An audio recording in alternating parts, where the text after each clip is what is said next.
work out first thing in the morning. And today, for whatever reason, when I finished, I was so sweaty. Like I could smell the sweat on myself. I know it's gross, too much information, right? But the reason I'm telling you this is I would never, after a workout like that, just go right into working with a room full of people. Like I wouldn't subject them to it. I mean, how self-absorbed of me would that be if I said, oh, this is just the way I am after I work out, deal with it. But you know what? I see that attitude exhibited by people a lot. Maybe you've heard this. Someone will say, oh, well, yeah, I know I'm really blunt, but I've been like that since I was a kid. It's just the way I am. You know, people aren't perfect. Give me a break. I guess in that situation, you could say, well, at least they're aware that that's how they come across. But what about situations where somebody is not looking up to make eye contact at all in a meeting because, oh, they're doodling or they're on their phone, or they send out a message through Teams that is politically inappropriate, or they sit in a meeting like this the entire time, or they don't return emails for days. Those are just a few real life examples that people have told me about what's happening in their work environments. What are we supposed to do with that? Do we just turn a blind eye and say, oh, yeah, different strokes for different folks?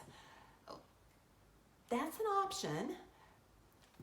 But I think we need to ask ourselves, what's the optimal outcome that we want for our business, our organization, our team?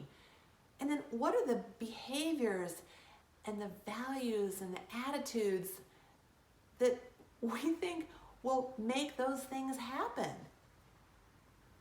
See, as leaders, unless we are clearly, intentionally defining and communicating and expecting and living out those cultural norms, we can end up with a work environment that kind of just devolves into, hey, you know what, anything and everything goes, because who are you to tell me that I can't just blow off a meeting or be 15 minutes late because, hey, it's just the way I am, it's the way I roll.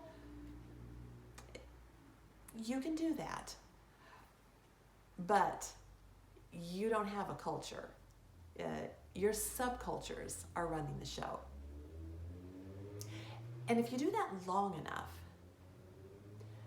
allowing self-absorbed behavior that ignores the good of the whole, you're going to drive away your high performers as fast as I would have after my sweaty workout this morning.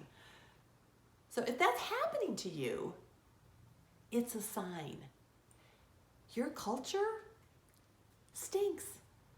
Now the good news is it can be changed. You can fix it, but it's not about fixing those people. It starts with looking at yourself as the leader. I can help you with that.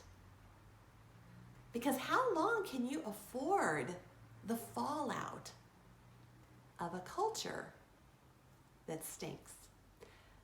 That's my perspective this Friday. I'm Amy Barg, living large.